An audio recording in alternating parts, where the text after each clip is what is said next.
गुरुजन हो, नमस्कार. विद्यार्थी 0 ते 50 पर्यंतच्या संख्यांची बेरीज करताना चिन्ह वापरून बेरीज करू शकतो. ही क्षमता क्रमांक 20 त्याला प्राप्त आहे.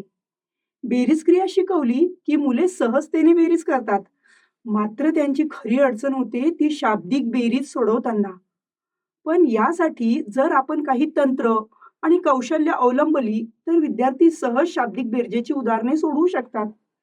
आणि विद्यार्थी शाब्दिक बेरजेची उदाहरणे तयार देखील करू शकतात. यासाठी आज आपण शिकणार आहोत गणितातील 9 भाषांचा वापर. शाब्दिक बेरजेची उदाहरणे तयार करणे व शाब्दिक बेरीज सोडवणे यातील गणितातील 9 भाषांची उपयुक्तता आता आपण पाहूया. पहिली भाषा आहे बोटांची भाषा. लहान मुलांना शाब्दिक बेरीज समजावताना बोटांची भाषा फिंगर मॅथ्स म्हणजेच हातावर मोजणी खूप उपयोगी पडते. कारण या पद्धतीने मोजण्याची क्रिया मूर्त स्वरूपात त्यांच्या समोर मांडता येते. बोटांच्या वापरामुळे बेरीज या क्रियेला थेट प्रत्यक्ष रूप मिळणार आहे. उदाहरणार्थ, राधाकडे 6 आंबे आहेत, तिला अजून 4 आंबे मिळाले. तर एकूण किती झाले? हे उदाहरण बोटांच्या साहाय्याने सोडविताना प्रथम विद्यार्थ्यांसमोर 6 आंबे बोटांनी दाखवावे आणि नंतर हे 4 आंबे बोटांनी उलगडावे. मग दोन्ही हातावरील बोटे मोजून म्हणजे 1 2 3 4 5 6 7 8 9 10 अशा पद्धतीने विद्यार्थ्यांसमोर मूर्त स्वरूपात मोजण्याची क्रिया घडायला हवी. यामुळे शाब्दिक प्रश्न लगेच विद्यार्थ्यांना प्रत्यक्ष कृतीतून समजणार आहे. दिव्यांग विद्यार्थ्यांनाही या पद्धतीने शिकवणे सुकर होईल. दुसरी भाषा आहे कृतींची भाषा. यामध्ये विद्यार्थ्यांना प्रत्यक्ष शारीरिक हालचाली, कृती आणि भूमिका नाट्य या स्वरूपात गणिती उदाहरणे त्यांच्या समोर मांडता येतील. उदाहरणार्थ, राधाने 5 टाळ्या वाजवल्या. तिच्या शेजारी बसलेल्या मीनाने अजून 7 टाळ्या वाजवल्या. तर दोघींनी मिळून एकूण किती टाळ्या वाजवल्या? दुसरं उदाहरण आहे, अजयने 8 उड्या मारल्या. त्याच्या मित्राने अजून 6 उड्या मारल्या. तर दोघांनी मिळून किती उड्या मारल्या?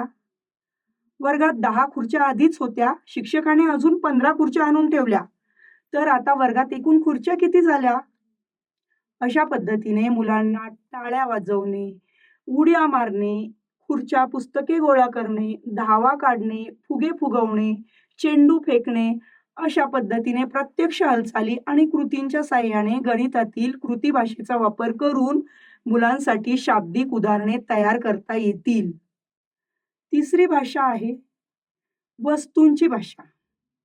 आता मला सांगा, लहान मुलांना बेरीज फक्त आकड्यातून शिकवली तर ती लवकर समजेल का? की वस्तू हाताळून शिकवल्यास जास्त समजते? हो, अगदी बरोबर आहे. वस्तू हाताळून, वस्तू मोजण्यास लावून, विशेषतः पुढे मोजण्याची क्रिया करण्यास सांगून बेरीज शिकवली तर ती जास्त प्रभावी ठरते. वस्तूंची भाषा म्हणजे गणिती क्रिया दाखवण्यासाठी काठी, चेंडू, दगड, मणी, खडू, बाटल्या, झाकणं अशा रोजच्या वापरातील कोणत्याही वस्तूचा वापर गणितातील उदाहरणे सोडवण्यासाठी करता येईल. तसेच या वस्तूचा वापर करून कित्येक शाब्दिक उदाहरणे सुद्धा तयार करता येतील. विद्यार्थ्यांना देखील अशी शाब्दिक उदाहरणे तयार करण्यास सांगता येतील. विद्यार्थ्यांनी उदाहरणे तयार केल्यास निश्चितच अध्ययन अध्यापन क्रिया जास्त प्रभावशाली होईल. आकलन आणि उपयोजन प्रभावी होईल. उदाहरणार्थ, टेबलावर 9 खडू आहेत, तिथे मी अजून 7 खडू ठेवले. तर आता टेबलावरील एकूण खडूंची संख्या किती झाली? माझ्याकडील हिरव्या रंगाच्या पाकिटात 6 फुगे आहेत आणि लाल रंगाच्या पाकिटात 11 फुगे आहेत. तर माझ्याकडील एकूण फुग्यांची संख्या किती? अशी उदाहरणे देता येतील. वस्तू वापरून शिकवल्यास विद्यार्थ्यांच्या डोळ्यांना दिसते, हातांना जाणवते आणि मेंदूत पक्के बसते. अशा पद्धतीने शाळेतच उपलब्ध असलेल्या वस्तूंचा वापर करून विद्यार्थ्यांना शाब्दिक उदाहरणावर आधारित गणिताचा सराव देता येईल. चौथी भाषा आहे चित्रभाषा.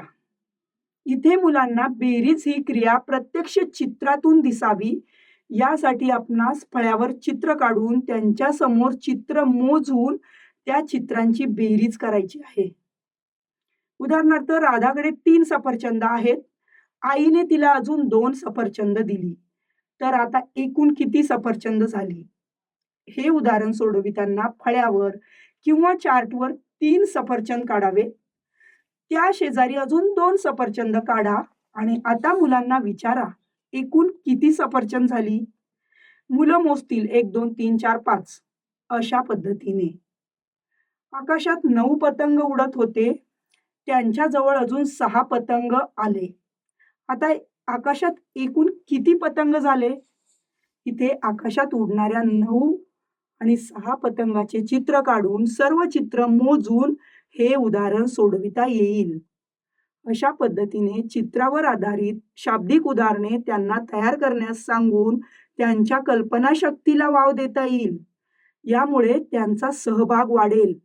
मुलं चित्र बघून लगेच प्रतिसाद देतात, मोजतात, रंगवतात, उत्तर सांगतात. यामुळे गणित हा विषय त्यांना खेळासारखा वाटतो. चित्र साध्या रेषातूनही काढता येतात. चार्ट, फ्लॅश कार्ड्स वापरले तरी चालतील. याच पद्धतीने ध्वनी भाषा, गोष्ट भाषा, चलन भाषा, स्पर्श भाषा आणि अंक भाषा या भाषांचा वापर करून देखील विद्यार्थ्यांना शाब्दिक बेरजेची उदाहरणं शिकवता येतील. धन्यवाद.